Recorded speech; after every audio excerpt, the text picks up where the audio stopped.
আসসালামু আলাইকুম গাইস। তো আজকে আমরা যে মুভিটা দেখব এবং যে মুভির সবচেয়ে হাস্যকর সিন এবং ইমোশনাল সিনগুলো দেখব, সে সিনেমার নাম হচ্ছে দুই পৃথিবী। তো প্রথমেই দেখা যাক দেব যে জিতের বাইকটা দেখে মানে লোভে পড়ে যায় বাইকটা চুরি করার জন্য। বাইকের প্রথম ধর্ষণটা কেমন ছিল, প্রথম তাকানোটা কেমন ছিল, চলুন সেটা দেখে আসি। বাপ, বাইক গেল না তো, ওরানটা জ্বালিয়ে দিয়ে গেল রে ভাই। ওটা কি বাইক ভাই? ওটা বাইক গেল না তো, পুরো পরানটা ঝুরিয়ে গেল, না পরানে নাড়া দিয়ে গেল। দেবের কথাটা এমন ছিল। যাই হোক, আজকের এই ভিডিওটা খুব ইন্টারেস্টিং হতে চলেছে, চলুন দেখা যাক। এটাই দুই পৃথিবী। কিসের চাহিদায় ঘর ছাড়া। এরপর মন্দিরে দুধ দিতে আসার জন্য যে লোকটি হিরো স্প্লেন্ডার বাইকটা নিয়ে আসছিল, তাকে যখন শুইয়ে দেব বলল যে এরকম একটা বাইক চাই, তুমি ভগবানের কাছে বলো। তো উনি যখন বলতে গেল হিরো স্প্লেন্ডার নিয়ে, সে R15 এর পিছনে ছুটলো দেব। চাই চাই দাদু তুড়ি, ভগবান আমার এরকম একটা বাইক চাই চাই চাই চাই। এবার দেখাবো দেব কিভাবে সব জায়গায় অপমানিত হয়। এবং একজন মুরব্বী চাচা ছিল, আপনাদের মনে আছে কিনা, যে কিনা বলে, যাকে কিনা বলে বুড়ো ভাম, আমি তোর ছেলে হলে লাটিয়ে।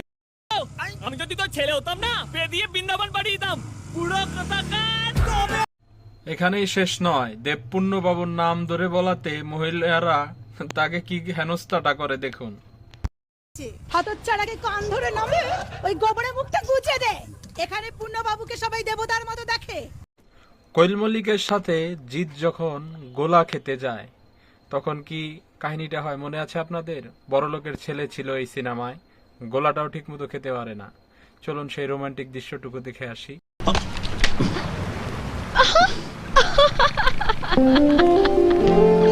এত হাসার কি আছে?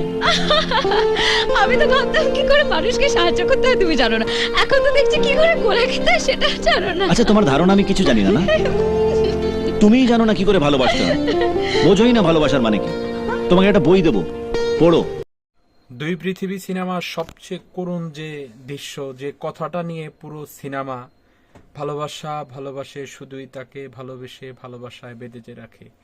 এই কথাটুকু জিতকে কিন্তু কোয়েল মল্লিক বলতে বলে, কিন্তু সেদিন এই কথাটুকু বলতে না পারার কারণে কিন্তু প্রেমে রাজি হয় না কোয়েল মল্লিক। চলুন এই কথাটি জিত যখন তার বন্ধুদের সাথে শেয়ার করে, এই ভালোবাসার ক্ষেত্রে তার বন্ধুরা কি বলে সেটুকু দেখে আসি। একবার বলো না তুমি আমাকে ভালোবাসো, প্লিজ। ঠিক আছে, আমি যা বলবো তুমি যদি সেটা বলতে পারো তাহলে বুঝবো তুমি আমায় ভালোবাসো আর আমিও তোমায় ভালোবাসি। ওয়েল ডান, বলো। ভালোবাসা ভালোবাসে শুধুই তাকে ভালোবেসে ভালোবাসায় বেঁধে রাখে। এবার দেখুন জিতের বন্ধুরা ভালোবাসার ক্ষেত্রে শশা টশা দিয়ে কি সব বলে, পুরোই হাস্যকর। আসছে না, এসে গেছে। ওই তো শয়ের জায়গায় ভালোবাসা বসিয়ে দে। ভালোবাসা বাবু ভালোবাসা কিনতে ভালোবাসায় চড়ে ভালোবাসা বাজারে চলে গেছে। সো সিম্পল অ্যাজ স্কচ ইয়ার, সো সিম্পল। এই সিনেমায় সবচেয়ে যে হাস্যকর জোকারের অভিনয়টা করেছে মনে আছে আপনাদের?